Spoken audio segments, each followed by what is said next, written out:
Cool.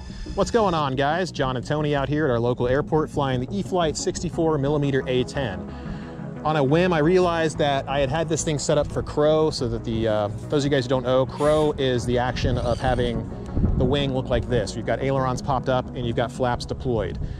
It usually helps with washout on the wingtip. Washout meaning that you're making the wing bite less aggressively into the air, so you can hold a higher angle of attack for any given airspeed. It's usually really good and actually worked fantastic on this model, but I flew it again a little while ago and I realized I didn't need it, because all you got to do is have proper throttle management. You really don't need it. It would help with the wind shear we're going to encounter today, but in general for today I think we can be just fine without it.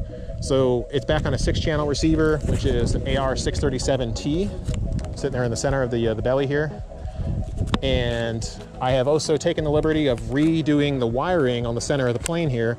So if Tony can zoom in there, you'll see what I'm talking about. I pushed the wiring as far back as I can go, so that when I put in my 4,000 packs, I can shove them as far back as they can possibly fit, hopefully getting the CG to, actually not even hopefully, it gets it to about middle of the wing. So it's not quite neutral, but it's pretty close to it, about as good as you're gonna get with this model.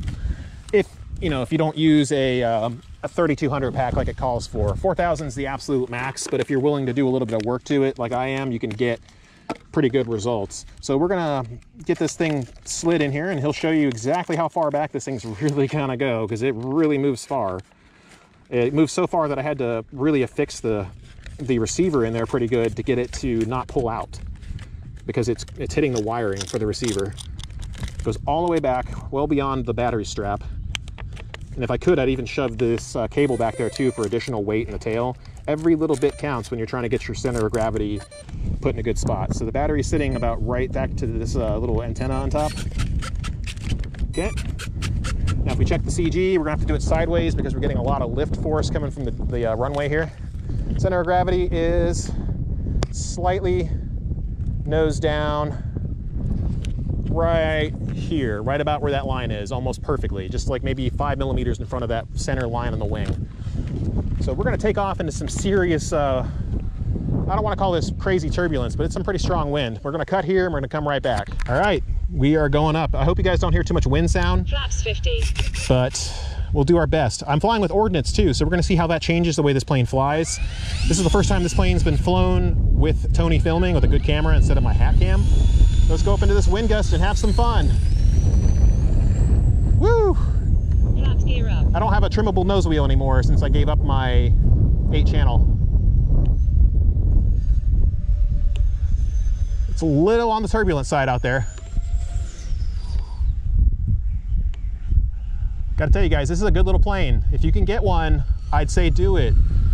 I do like the way the 70mm flies in comparison to this one, but if all you can get is a 64, this thing's even got thrust reverse. So look, I mean, look at how locked in it is. Even in this turbulent wind that we're flying in, because a cold front just came through. Let's drop the flaps. We're gonna see some waggle, most likely, because I just changed into a new flight mode system so that my flaps determine, like, the gyro, how active it is. Flaps gear up. Had a little bit of a wing rock there. Wing dropped because of some turbulence in the air. It's funny, you can't feel the turbulence as a person, but if you're up there as an airplane, you feel every little bit, and that's why that left wing just dropped. But yeah, so right now when my flaps are deployed, my takeoff flap setting actually will make this plane rock violently at this throttle setting right here. Check this out. It's finding the throttle setting where it does it. There it goes. It starts to rock right about right there. Yeah, because there's enough headwind for it to, like, it's got enough airspeed with the headwind that it's overcompensating on the gyro. It's not really designed for windy days like this, especially with this headwind that just popped up now that it's going to be flying into. So let's get her back, get her settled in, show you what it looks like with an Ordnance landing. Full flaps. May have to, there we go, kind of goose the throttle just a little bit. Got to be real nice to it here. There we go. When in doubt, throttle out.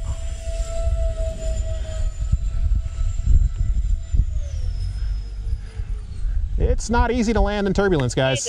Gusty winds generate a lot of rotor at this airport. You can definitely feel it on the sticks when you're coming in to land.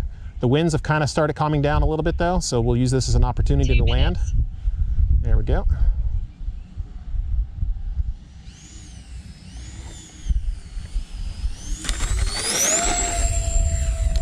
gear up. Get the throttle. 22.7 volts. 22.7 volts, still plenty of power. Let's make her go up and tumble here in a moment, see what she can do. It'd be hilarious if one of those missiles came flying off, but they're locked in pretty good, so we don't have to worry about much. Let's get her in for a nice knife edge pass, a nice knife edge pass. Hold it.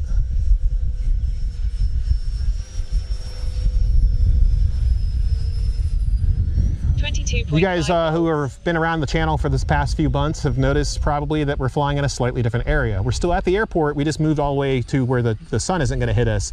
It's a beautiful day now. Very cool that a cold front came in, like high of 68 right now.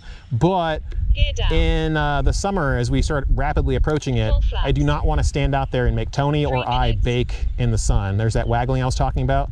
There we go. Got to kind of be careful with the throttle settings. Throttle base gains are amazing for stability. 23.3 volts. But you got to use them just right. Flaps gear up. It's got a nice sound to it, man. Those twin 64s are amazing. I love how you can throw that thing around and it just doesn't care. You can hammerhead it too, I think, if I remember correctly. Yeah. And if I remember right too, I think it also flat spins as well. Let's bring it up and make it do that. The Ordnance might screw with it a little bit because of the center of pressure change. Snap roll.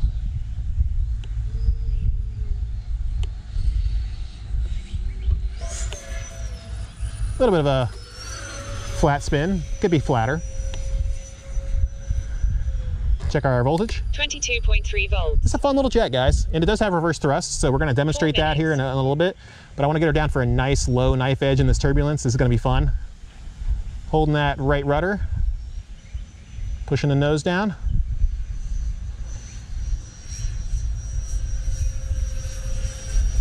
Just getting beat up there. But it's built really well, guys. There's a nice solid wing spar or two going through it. The way you see me throwing this thing around, it's like 4 to 6 pounds getting hit with some serious G-force. You got nothing to worry about with this model. All right, we're gonna land in some turbulence, dropping the flaps, coming down on the throttle so we don't activate the gyro-based or throttle-based gains just yet. There we go. Add a little bit of throttle, just goose it in nice and gentle. See if we can settle it down real slow.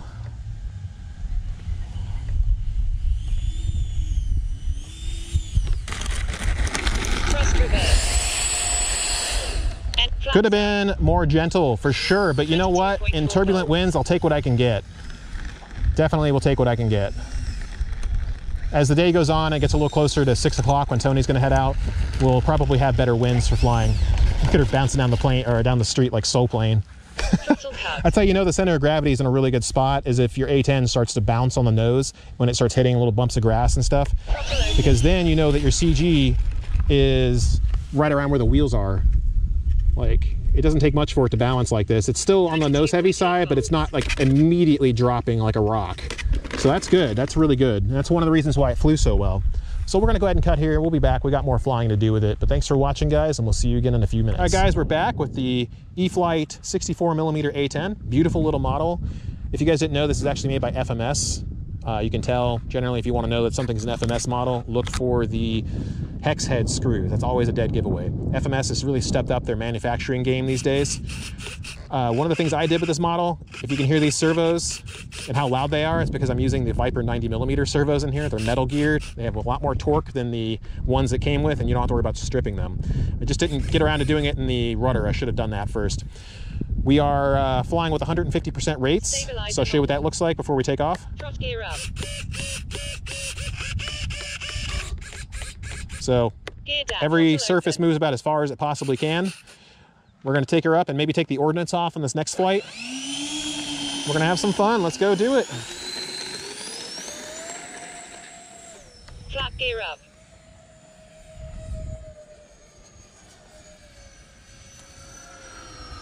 It's a fast little bugger.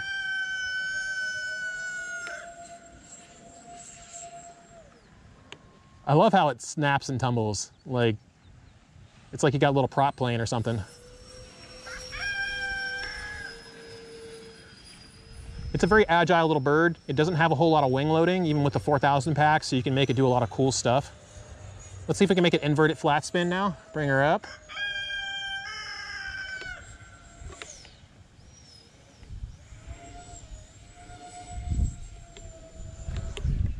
Nope. At least it does regular flat spins though. Get some really slow flight with this bird if the wind would kind of bugger off a little bit. Let's try a slow flat pass. Let's stand next to Tony so I can realize where the plane is at in relation to his head. Full flaps. It doesn't weigh a whole lot, but I don't think I'm gonna hurt him if I do. But I'm still not gonna go out of my way to try to hit him or nothing. Look how slow that can fly. Into a headwind, of course. Up. Get on the throttle as the flaps come back up, because the second you pull that elevator, you're probably gonna drop a wing if you don't have enough airspeed. Let's try some alpha. I don't have crow anymore, so I'm gonna have to do it the old-fashioned way, just by trying to hold the nose up. Let's see if it'll do invert it.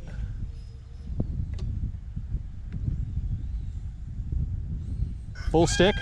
Look at it go. Kind of hard to tell because some of that airspeed is coming from wind speed. Let's try it with the pulling the stick back. That'll probably make it stall immediately if I hold it back too much. Okay, pulling the stick. There goes the wing drop. Okay, so it's funny that it's so much more stable inverted. Let's try that again. Maybe it's one of those situations where the vertical stabilizers are still in the airstream because it's upside down. Holding the stick full up. Using rudder. Okay. Yeah, I don't know if it's alpha. I can't really tell.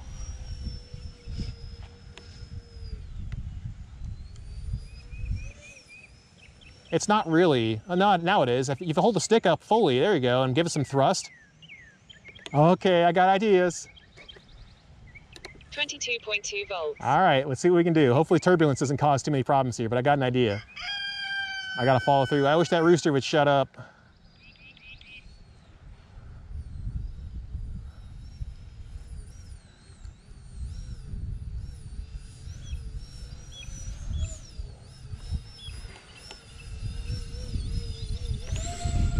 Wow, it just guns right out of it too. I want to get lower, I really do, but the wind is so unpredictable right now. There's no guarantee of what it's going to do. 22.6 volts.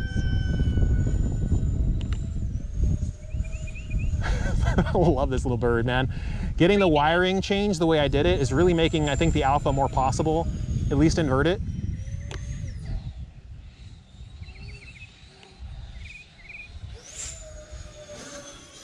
Sounds so cool, man.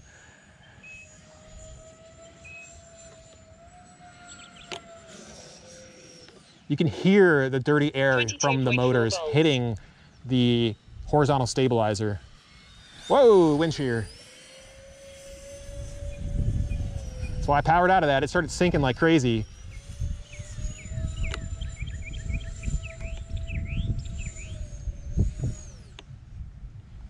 Gear down. Full flaps. Flaps gear up. It's a very agile little bird. Even with all that ordnance on it, man, I'm still able to flip it around and do cool stuff with it. volts. I bet I can make it do a really cool knife edge pass now that we're in kind of a nicer, more predictable amount of wind. Let's get into the rudder as we pull her over.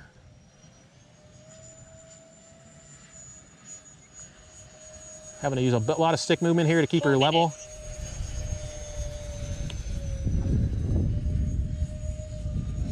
Hopefully Tony's not having too much of a problem keeping up with her. It's fast. It ain't slow for sure. 21.8 volts. All right, I think we've abused this smart battery enough, especially with some of these alpha moves we're doing. So let's go ahead and bring her in. Flaps. And of course, we're going to be landing into a very strong headwind, so we'll see how we do. Keeping on the thrust a bit. Hopefully no sinking problems. Looks like we're good. Not bad. I mean, it's a good landing, right? The plane came back safe in one piece. If I had to rate it on my own personal scale of whether or not it was a really good landing, it definitely wasn't. I touched the ground too hard. Ideally, I would get it to just kiss the ground, but that's kind of difficult to do in this wind. You just got to get it down sometimes. And it's got good gear, so you guys can see just how well it can take a slam into the ground. So let's inspect the gear real quick and get an idea of whether or not we even sustained any damage, because I really doubt that we did. I mean, they have really good oleo struts on them, so they can take the impact. And if we look inside of it, not even a hint of damage at all. This thing's robust, and it's pretty sweet. I like it. I kind of want to take it right back up and see if we can use some of this wind to our advantage, but I'm also just afraid that if I throttle up and it goes into the ground, well, there goes a very expensive model I paid a good chunk of money for to fly, of course, on behalf of Hangar 18 Hobbies here in beautiful Cary, North Carolina. Forgot to mention that earlier, but they're my hometown hobby shop. These guys are amazing. You guys need to swing by and tell Brian hello, maybe pick up some stuff when you're there. And if you can get one of these, do it, man. These things are fun. The fact that it can do inverted alpha is something else. All right, guys, we're back with the 64mm A-10. And this time we're using a 60C 4006 cell Z pack in here. These have been pretty good. They're a little heavier than the Spectrum pack, so we'll see if we can still do the inverted alpha with them. I'm gonna take her up with half flaps and go have some fun. Man, this wind is making it tough to fly. Save that power for the alpha stuff. Just want to goose the throttle to get it away from those trees. Okay. Elevators 4 up. There we go. Got to be a little bit of a trim because it's slightly nose heavier now. Use left rudder to get it to pull to the right here.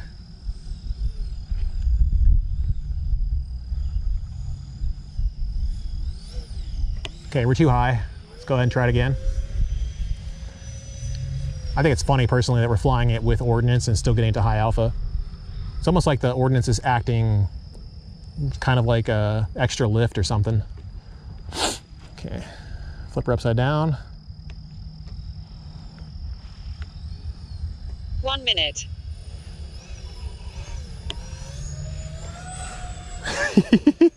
That sounded cool. Okay. This might be where I break this jet, but I'm gonna do my best not to do that. Again, we're still flying for Hangar 18 Hobbies here in beautiful Cary, North Carolina. I'm doing the shop's demo piloting work for them.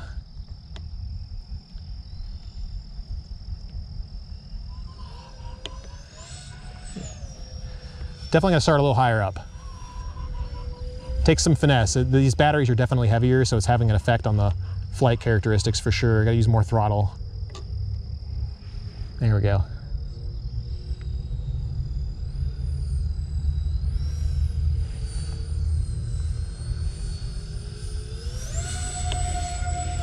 So you can fly it in sustained high alpha upside down, which is really cool.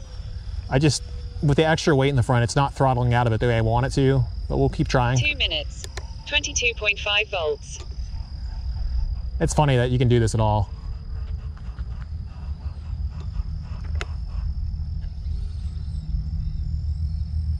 Using the rudder to try to keep the wings level.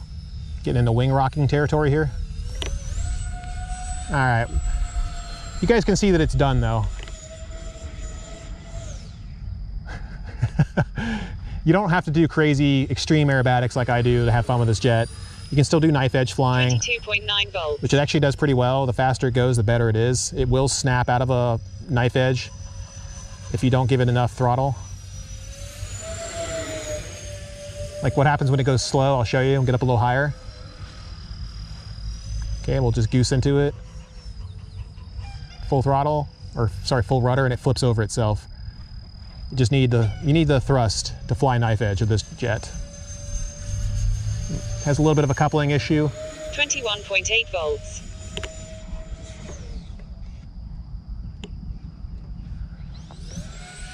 Three minutes. It's fast though, man. Let's get a full speed. Actually, you know what? Since the wind kind of calmed down, we can drop the flaps and hopefully get it to come in real slow. Full flaps. Little wing rocky because we're using that. There we go. 22.9 volts. Flaps up.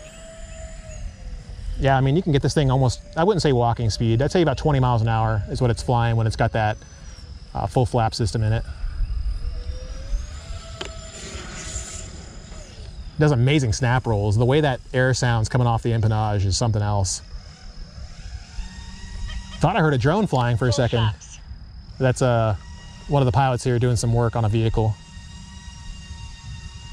23 volts.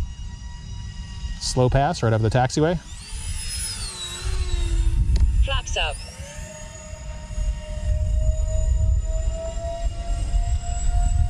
Let's see what happens when we put her into a knife edge and then make her tumble. Some jets like the Viper 90 do amazing snaps out of a tumble.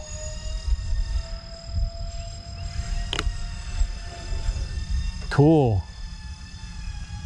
Yeah, the knife edge to tumble stuff is just incredible. 21.2, gear down. All right, we're already running low on power. Let's go ahead and turn her around, get lined up for a stabilized approach and bring her in. Wind's starting to come back, right of course, why wouldn't it do that right as we're coming in to land? That's been a consistent thing with me. Whenever I fly, the wind loves to come in as I land. It'll be dead calm until I want to land. It's funny. Not too bad, no. Got it. One of the better landings I've had with it. Still a little on the rough side. Flaps up.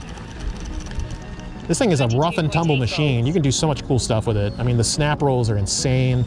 The knife edge to tumble is really good too. I mean, it really flips over itself. It almost does a crankshaft. It's a good little jet.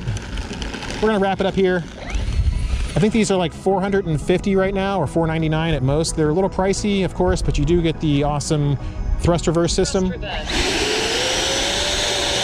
Which you can use to slow down. I haven't felt the need to do it. You get the voltage telemetry out of the box. You don't even have to mess with the cables or wires. So that's why when you look at the screen here, or if you've heard her calling out, you can hear it talking about the voltage telemetry the entire time. You also get the, what is it, the smart ESC telling you what the current temperature is on the ESC too.